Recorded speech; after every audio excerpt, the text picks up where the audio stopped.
고등기라든지 이런 여러 가지 복잡한 상태가 있는가 없는가를 확인하시고 또 선순위 저당권이 과연 얼마큼 돼 있는가.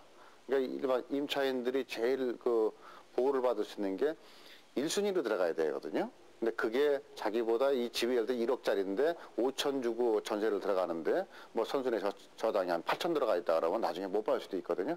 그거는 등기부등본을 제일 먼저 확인을 하셔야 되고요. 그다음에 그 집주인 건물주가 실질적으로 어떻게 보면 요즘 같은 IMF 시대는 그 사업 하시는 분들 솔직히 좀 불안하거든요. 그 직업이 어떤 건가도 좀 보셔가지고서 나중에 변동이 이렇게 많이 있으면은 실제 들어간다 그러면 아무리 내 돈을 받더라도 경매가 당한다든지 이렇게 되면 솔직히 좀 골치 아프거든요. 그러니까 집주인도 좀 살펴보시는 게 좀 전세 들어가실 때 좀 큰 무리가 없을 거라고 봅니다. 전세 계약을 하는 사람들은 보증금을 보호받기 위해서 대개 확정일자를 받거나 전세권 설정 등기를 하게 됩니다. 확정일자가 소극적인 권리라면 전세권 설정 등기는 보다 적극적인 권리인 셈입니다. 네, 확정일자는 그 전세계약서상에 그 확정일자 도장을 받아가지고 하는 건데 전세권 등기는 등기부등본상에 명확하게 보증금이나 전세권자가 표시가 됩니다. 그래서 후순위 권리자나 다른 그 물권자들이 정확하게 그 내용을 알 수가 있지만 확정일자는 그 임대인과 세입자 사이에서만 계약서가 작성되고 확정일자를 받음으로 후순위 권리자들이 이를 제대로 알 수 없는 그런 단점이 있습니다. 그렇지만 그 방법론을 계속 해야 되고요. 또 경기 분야 이 불황이 상당히 지속될 거라고 보는 상태니까는 일단 내가 먼저 채워놓자 이런 상태들이 복합적으로 나왔다 이렇게 봅니다. 예. 아무래도 이제 이렇게 뭐 무상임대, 뭐 100만 원 전세 이런 상가들이 나온다고 했을 때 주의할 점들이 있겠죠. 뭐 아무리 싸더라도요 상가를 운영을 한다 그러면 일단 수익을 보기 위해서 좀 들어가는 거거든요. 그러니까 수익성이 나오지 않으면 들어가지 말아라 하는 상태고요. 또 임대 조건이 무상이라 그러더라도 한 6개월 정도 무상하고 6개월 후에는 뭐 무조건 정식 계약을 한다든지 이런 좀 좋지 않은 그 계약 조건도 있습니다. 그런 것 하고요. 또 관리비가 또 상대적으로 또 비쌀 수가 있습니다. 이런 관리비가 주변에 있는 기존 상가의 관리비하고 거의 유사한가 아니면은 월세를 안 받는 대신 이 별도의 다른 보이지 않는 쪽에서 더 받을 수 있는 그런 조건도 있거든요. 그런 것도 좀 보셔야 되고요. 그리고 보증금 일부라도 100만 원이든 1000만 원이든 간에 일부 내는 거 계약 기간이 끝난다면 반환을 해주는지 반환 안 해주는지 이런 것도 좀 따져보셔야 됩니다. 뭐 가장 중요한 게 이제 수익성인데요. 그렇죠. 어떤 상가가 수익성이 있다고 보면 되나요? 근데 그 수익성을 볼 수 있는 기준점이 이제 IMF 시대는 조금 변했습니다. 작년 10월 이전에는 보통 뭐 1억을 투자한다 그러면 한 70만 원에서 80만 원 정도가 수익이 나온다 그러면 보통 수익성이 있는다 그러는데요. 지금 고금리 아닙니까? 그러니까 적어도 월 자기 투자된 금액의 1.5% 내지 2% 정도 이상의 고정 수입이 나올 수 있는 그런 걸 기준으로 해가지고서요. 그러니까 철저하게 수익성 분석에 의해서 그 상가를 좀 수익성 있는가 없는가 따져보셔야 되고요. 또 이런 위치가 뭐 대단히 그 상가에 같이 있어도 되는 것도 있겠지만은 좀 그 독점적인 상가가 될 수 있는 예를 들어서 한 2, 3만 평 정도 지금 큰 빌딩들이 많이 있거든요. 그런 쪽에 독점 상권 상가 나 혼자만 할 수 있는 그런 상가들을 선택을 하셔야 되고요. 또 일반 아파트 주변이면은 소형 아파트 예를 들어서 20평형대 정도가 많이 밀집되어 있는 지역에 있는 상가를 선택을 하셔야 되고요.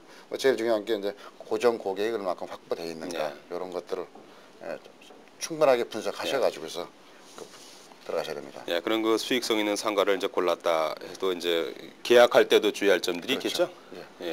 제일 중요한 게 이제 그 계약의 조건이거든요. 솔직히 일반 아무리 싸게 준다라도 이 계약 조건이 상당한 상태의 그 조건이 까서 깨알 같은 글씨를 많이 쓰이는데 보통 사람들이 보진 않거든요. 그 조건을 충분하게 면밀하게 보시고 단서 조항을 내가 필요한 정도, 내가 손해 보지 않는 단서 조항을 많이 활용하셔 가지고서 그 계약을 쓰신다 그러면은 큰 무리가 없을 것 같고요. 또 꼭 필히 소유주하고 계약을 해야 된다는 겁니다. 자, 오늘 부동산 정보는 상가에 대해서 자세히 알아봤습니다. 한국부동산 컨설팅의 정광영 대표였습니다. 고맙습니다. 고맙습니다.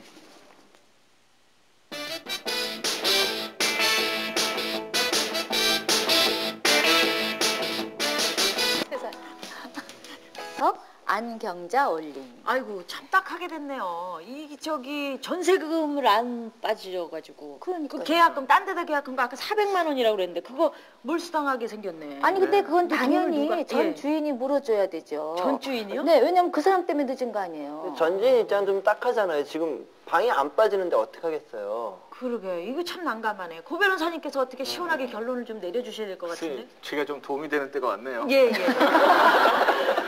보통 경우에는 이제 전세금을 안 빼주잖아요. 네. 그러면은 그 사람이 나갈 때부터 그 전세금에다가 연 5% 이자가 그 손해배상액이에요. 아 400만 원이 아니고 원래는. 그러면 전세금이 지금 5천만 원에 들어있는데 5천만 그렇죠. 원의 차액 지금 4천만 원으로 내려달라고 하는데 안 내려준 거 아니에요? 그렇죠. 아니 그럼 못 받는단 말이에요? 그거를 그러니까 전 그- 주인한테? 보통 경우는 네. 이제 그 늦게 준 그 이자만 주는 건데, 근데 방금 보신 경우 같이 이제 언제 나간다, 예, 미리 말했으니까. 못 나가면은 그 계약금 400만 원 몰수 당한다 이런 내용을 집주인한테 미리 알려주면 그건 이제 주인이 알 수 있었던 손해거든요. 그런 경우는 예외적으로 배상받을 수가 있습니다. 아 근데 이제 요번엔 미리 말을 했었잖아요. 나가서. 그렇죠. 그러게. 예. 근데 보통 이제 그 다툼이 왜 생기냐면 예. 집주인은 들은 기억이 없다고 나중에 틀림없이 이야기를 해요. 아. 그러니까 이런 경우에 대비해서 그 우체국 가면 내용 증명이라고 그 요금도 많이 안 듭니다. 그 내용 증명을 통보하면 기록이 남잖아요. 그 증거 확보를 미리 해두시는 게 좋습니다. 증거 확보를. 네. 그 내용 증명이 중요한 거네요. 이때는 필요합니다. 아 이때는 예. 그럼 400만 원에 관한 거는 어떻게 되는 거예요? 400만 원은 이제 실제 그 새 집 주인 같은 경우에 예. 일주일 있다가 새 사람이 들어오면 어. 400만 원을 그냥 가지고 있으면 너무 부당 이득하는 거잖아요. 그렇죠. 안 돌려주면. 그래서 보통 이제 법원에서는 그렇게 계약금 몰수하는 경우가 그 부당하게 과다하다 하는 경우는 법원에 신청하시면 뭘 신청해요? 그 감액 신청이 있습니다. 그러면 법원에서 적당한 액수만큼 이제 감해 줄 수 있는 제도가 있습니다. 그걸 좀 적으세요. 좀 앞에서 좀 적으세요 이런 거. 진짜 그건 몰랐네요. 예, 떼우는 줄만 알았지. 그러게 예, 말이에요. 감액이 된다는 건 몰랐네. 예. 하여튼 요새 그 집값이 많이 떨어져가지고 이게 전세 대란이라고 그러나요? 정 선생님 앞으로 이 어떻습니까? 이거 어떻게 될 것 같아요? 뭐 이 계속 경기는 좀 안 좋아질 것 같으니까요. 예. 지금 금방 이런 문제보다도요. 지금 기존의 그 계약금 계약 기간 내에 있는 사람이 1억의 전세를 들고 있는데 바로 옆에 주변 지역이 뭐 6천만 원, 7천만 원 떨어져 버리니까는 사는 기간 동안에도 돈을 내려달라 이런 상태도 지금 상당히 그 문제가 많이 발생되고 있거든요. 근데 지난번에 그 제가 신문에서 한번 봤더니, 그러니까 좀 이런 특수한 상황에서는 이렇게 좀 미리 계약이 끝나기 전에도 전세금을 내려줄 수 있다, 뭐 이런 규정도 있고, 또 최근 IMF 같은 상황에서는 뭐 그런 것이 특수한 상황이 되지 않을까, 뭐 이런 생각도 드는데요. 고 변호사님 어떻게 되는 건가요? 아, 그렇죠. 그 민법의 312조의 2, 628조 이건 기억하셔야 됩니다. 그렇고. 거기 보시면은 경제 사정이 변동이 돼가지고 전세금이나 이제 임대료가 지나치게 높거나 낮게 되는 수가 있잖아요. 주변 뭐 사무실이 전부 30~40%씩 임대료가 내렸다. 네. 근데 이제 뭐 IMF 한 달 전에 들어갔다 하면 억울하잖아요. 예. 그러니까 이런 경우도 역시 법원에 감액 신청할 수 있는 근거 규정이 있습니다. 그거. 예, 그 잘 알아두셔야 되죠. 그래요. 아무튼 요새 그 분쟁이 많아가지고 전세금 때문에 앞으로 하여튼 향후 어떻게 될 건지 네. 사람들이 그거가 굉장히 관심이 궁금하죠. 있거든요. 굉장히 궁금하시죠? 그렇죠. 그래서 제가 문제를 하나 갖고 왔습니다. 문제까지요? 예. 여기서도 시험 쳐야 되네요. 그러게. 그럼 보여주시죠 뭐. 예. 보시죠. 예. 저기 그 서대문, 서울 서대문 그 충정로역 5호선하고 2호선에서 3, 4분 정도 거리에 있는 거거든요. 네. 여기 주상복합 아파트인데요. 1층부터 9층까지는 사무실로 되어 있고 10층부터 17층까지가 아파트입니다. 근데 요게 지금 그 방이 3개거든요. 요게 아이들 방이고요. 저게 안방, 거실 다 보이죠? 요게 41평형인 예. 그 아파트인데요. 예. 전용 면적은 주상복합이 좀 적습니다. 예. 25.48평형. 그냥 국민주택 규모죠. 넓어 네. 보이는데요. 요 아파트 상당히 멋있죠? 예. 근데 요런 아파트가 지금 경기가 상당히 안 좋다 보니까는 네. 좀 금액이 조금 싸게 나왔는데 네. 어느 정도에 나왔을 것 같습니까? 저 정도면 한 3억 정도 가지 않을까요? 3억. 근데요. 예. 김미아 씨 요즘 신문 보면 네. 부동산 값 떨어진단 말 있잖아요. 그걸 감안하셔야 되죠. 어느 정도 그러면? 아까 3억이니까 한 2억 9,999만 원. 한 개도 안 웃겼어요. 한 개도. 머리 쓴 건데. 두 분은 어떻게 예, 되세요? 제 생각에 한 2억 5천 정도 되지 않을까요? 2억 5천. 예, 2억 5천.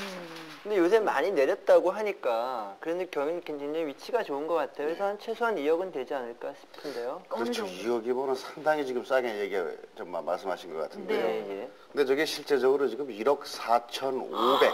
오, 반값이네요. 41평짜리인데요. 41점 더 붙여서 1평형. 어머, 대단하네. 예, 왜 그렇게 싸게 내요? 물론 지금 뭐 경기가 상당히 안 좋고 하죠. 저건 피어리스 그 회사고입니다. 네. 그래서 요새 그 특별 부가세를 좀 감면시켜주는 게 있거든요. 네. 그래서 실제 그 평당적으로 한 352만 7천 원 정도에 지금 나온 거지만요. 뭐 일반적인 기존에 있는 주변에 있는 아파트들도 저런 정도까지 지금 급하니까는 사게 지금 상당히 많이 지금 떨어지고 있습니다. 그럼 앞으로도 더 떨어질 수도 있다는 거예요. 그렇죠. 그렇죠. 어머, 더 앞으로 기다려야 되겠네. 전망에 대해서 예. 궁금하게 생각하시는 분들이 많이 계시거든요. 한번 좀 설명 좀 해주셨으면 네. 좋겠어요. 그걸 그래프로 준비해 오셨어요? 그래프까지 시험도 보시고 그래프도 그려주시고. 예. 그럼 설명을 좀 해주시죠. 여기 지금 아파트가 그 작년 IF 이전에 네. 그 서울 지역 기준으로 해서 했습니다. 예. 10월 달 정도면은 그 35평형 정도면은 그 전용 면적이 한 30평 전후 나옵니다. 네. 요게 한 950만 원, 1000만 원까지 갔었거든요, 평당. 한 평에. 예. 근데 지금 이번 지금 3월 달에는 700까지 지금 떨어졌고요. 예. 지금 이게 더 이제, 떨어지네요, 이제 계속 금년 6월까지 3월부터 6월까지가 제일 혼돈의 시간이라고 봅니다. 저희가 봐서는요. 왜냐하면 실업 대란 나오죠. 또 저기 돈 수입이 적어지고 또 예. 융자를 썼으면은 이자가 2배가 되지 않습니까? 이렇게 내다 보니까 자꾸 팔아야 되거든요. 그러다 보니까 제가 한 6월쯤 되면 한 600만 원 선까지 떨어지지 않을까 이렇게 보고요. 네. 근데 이게 큰 평형은 많이 떨어지지만은 소액 조그만 평형, 20평형대, 27평형 정도 기준은 예. 97년 10월 달에는 한 650 정도 갔었는데요. 예. 지금 현재는 500대로 지금 떨어졌습니다. 근데 이 이후로는 그렇게 크게 많이 떨어지진 않거든요. 약간 떨어졌네요. 470에서. 한 6월까지는 한 예. 470에서 480 정도. 예. 그리고 그 이후로 쭉 저희가 보는 거는 99년도 6월까지 정도는 이 부동산의 제일 저점이다 이렇게 보는데 그래서 일반적인 아파트가 이전에는 큰 평형은 한 뭐 45평형 평당 1000만 원대도 갔는데 네. 근데 이런 것들이 조그만 평수나 큰 평수나 거의 이제는 비슷한 거의 비슷하고 한 거품이 5, 확 600만 원 빠지네요. 정도로 갈 거다 이렇게 보고 있습니다. 그러면 김성렬 씨는 더 떨어지기 전에 얼른 파셔야 되겠네. 아니, 팔긴 팔아야 되는데 산다는 사람이 있어야 파는 거 아니에요? 그러게. 요새 또 산다는 사람 산다는 사람이 있어야 파는죠. 어떻게 하면 잘 팔려요? 그러게. 그렇죠. 요새 파는 데는 제일 기본적인 게 은행 금리가 제일 문제거든요. 이 부동산 사가지고서 은행에다 집어넣으면 1억 집어넣으면 200만 원 줘요, 한 달에. 사채 많이 주면 500도 받아요. 예. 이렇게 은행 수입이 많다 보니까는 부동산의 투자 메리트가 지금 떨어집니다. 근데 그러다 보니까는 실제 은행 금리 한 1년 정도 안 팔린다고 생각하고서 한 1년에 2부면 2,400만 원이거든요. 이 정도는 내려놓고서 내놓으시지 않으면은 그러니까 하기가 주인보다 좀 힘들 거다. 더 싸게 내놔야 팔린다는 그렇죠. 얘기죠. 하긴 이제는 거품을 빼고 내놔라. 그렇죠. 그 얘기죠. 거품이 아니라 예. 마이너스까지 가겠는데. 그 마이너스까지 가겠는데 큰일 났네. 예, 지금 거품도 다 빠졌고요. 예. 지금 돈이 급하니까는 그 원 본전까지 지금 그러니까. 떨어져 본전도 나가는 못 찾겠네. 그런 상태가 지금 되고 있습니다. 근데 이제 집값이 떨어지면 집 있는 사람들이야 이제 속상하지 않겠어요? 이게 떨어지면 그렇지만 저같이 집 없는 사람은 집을 장만하기에 좀 좋은 기회가 아닐까 이런 생각이. 교수님. 네. 교수님 집 없으세요? 이제 아니, 공무원 하다 보니까요. 남들은 다 있는데 저는 좀 없습니다. 사람이 원래 집 없게 생기죠. 그 아픈 심정을 이렇게 다 이렇게 막 짓누르십니까? 그래요. 근데 그래가지고 그러니까 걱정이시겠어요. 그 절박한 문제예요 저한테는 그러니까요. 지금. 그러니까 그 집을 언제쯤 그러면 사는 게 좋은 건가요? 보통 이제 이렇게 경기 안 좋을 땐 위기가 기회다 이런 얘기 하지 않습니까? 지금이 제가 봐서 찬스라고 보거든요. 요즘 경기가 상당히 안 좋다 보니까는 어떤 현상이 벌어지자 그러면요. 100억 가진 거지가 있어요. 근데 1억 가진 재벌이 있습니다. 무슨 소리? 빌딩을 100억짜리 갖고 있으면 거지입니다. 현찰을 1억을 갖고 있으면 재벌이에요. 재벌이고. 그렇네. 그러니까 지금 이런 상황에서 사신다는 분은 재벌이거든요. 재벌 잊어버리시네요, 그죠? 그러니까 지금 이거 갖고서 지금 부동산을 사러 가신다 그러면은 이 은행 금리를 많이 가지고 있는 사람이라든지 아니면 뭐 이 큰 평양에 살다가 이 아파트를 줄여야 될 사람들 슬림한 현상이 지금 내려오고 있습니다. 이러다 보면은 안 팔리지 않습니까? 물건이 많으니까요. 깎아서 자꾸 나옵니다. 그럼 이게 일명 금매라 그러거든요. 보통 이제 금년에 서울에 있는 아파트 금액을 500~600만 원 정도로 보면은 한 6월까지는 급한 사람은 더 밑으로 떨어지거든요. 400만 원. 그리고 아까 그 아파트가 352만 원 정도까지 떨어진 거. 이런 것들을 노리시면은 빼도는 겁니다. 요즘에 은행에 넣어놨다가 이제 그런 걸 노려서. 그렇죠. 근데 그러니까 이런 기회가 한 6월 정도까지 이런 찬스는 좀 상당히 있을 거다 이렇게 보입니다. 참 오늘 오신 분들 좋은 정보 얻으셨네, 그죠? 아유, 참 부동산에 대한 궁금증이 확 풀렸어요. 그래요. 근데 이 방송을 못 보신 분들을 안타까워서 어떡하나. 그러면은 다시 돌리죠, 저희가. 뭘 다시 돌려요? 정말 고맙습니다. 오늘 나오셔서 좋은 말씀 많이 해주셔가지고요. 고맙습니다. 박수 좀.